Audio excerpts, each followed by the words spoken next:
Hey guys, welcome back to Less Cooks More.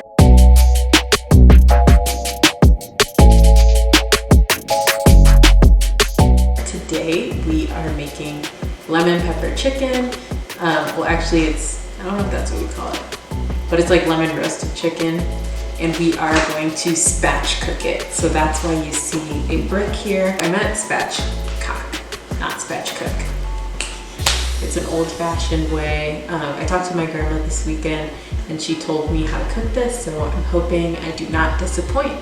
All right, so the first thing you're gonna do when you're gonna spatchcock is get like a, good sized chicken or turkey or whatever. Cut it open. Here, it's the chicken. We took liquid out. It's a little, this is really gross.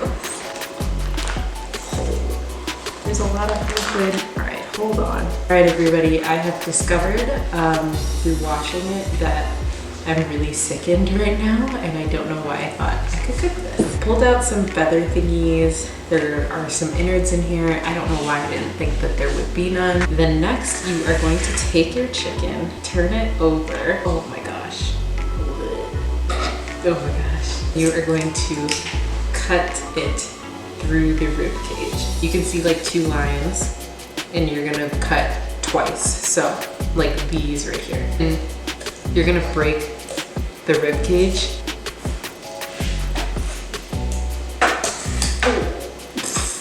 I'm like really struggling right now. This is pretty gross. Like the stuff is still in here, like the liver and it's all in here. I'm not gonna show you because it's rated R, pretty graphic. There's stuff in there. So you're supposed to cut this middle section out with the 2 sides. But with that, the spine and some innards are supposed to come out in that middle section, and then you can use it to make stock. But I flipped it the wrong way. So we cut the opposite side. So all that stuff is still in here, but I still want to spatch cook it. So we're just gonna like dig that stuff out. We actually, I think, did it right. We may not have, but I think we did based on the research that we conducted in that short time. We also dug out the innards, cleaned it again. It's time to season, and we gotta rub it in the inside because we want it to season there too. So I'm going to put on some gloves, even though I was just touching the chicken, because the inside grosses me out. My hands are a little wet because I've been washing them because you're dealing with poultry. So it's hard to get them in. We are going to take some lemon pepper seasoning. We're just gonna pour it all in and just rub it all over the inside, some of the outside, but we'll do the outside more later. So, and we're also gonna add just a little bit of garlic. So we're focusing on the inside. Make sure you're getting in all the pockets, and then we'll go to the outside. We are going to take our chicken and brown the skin in a pan with oil, and then we're gonna come back and season the top of it.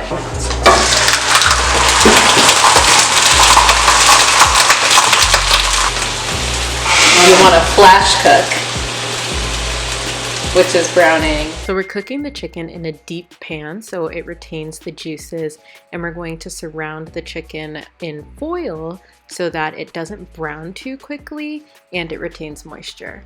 We think it's ready. I have some Brussels sprouts in here. The chicken's kind of hot, so I'm trying to be careful. Ooh! Okay, I just need to be quick. I just need to be quick. Here we go. Export it and flip it. 1, 2 here. 3. There. Perfect. Wow. So the chicken is on some Brussels sprouts. As you can see, we browned it. We're gonna finish seasoning the top of it, and then we're gonna cover it and put it in the oven. I just sliced some lemon to, get some juices, some good vibes on there. Some of this. And like you can use butter or oil to do this as well. The chicken is still pretty hot, so I'm trying to be careful. This is what we're working with now. Some lemon slices, and just lay them on like so. Now comes the brick. So we're gonna take the brick and wrap it in foil, and this is just because we don't want to put a dirty brick on our food. And this is to keep the chicken from rising while it's in the oven.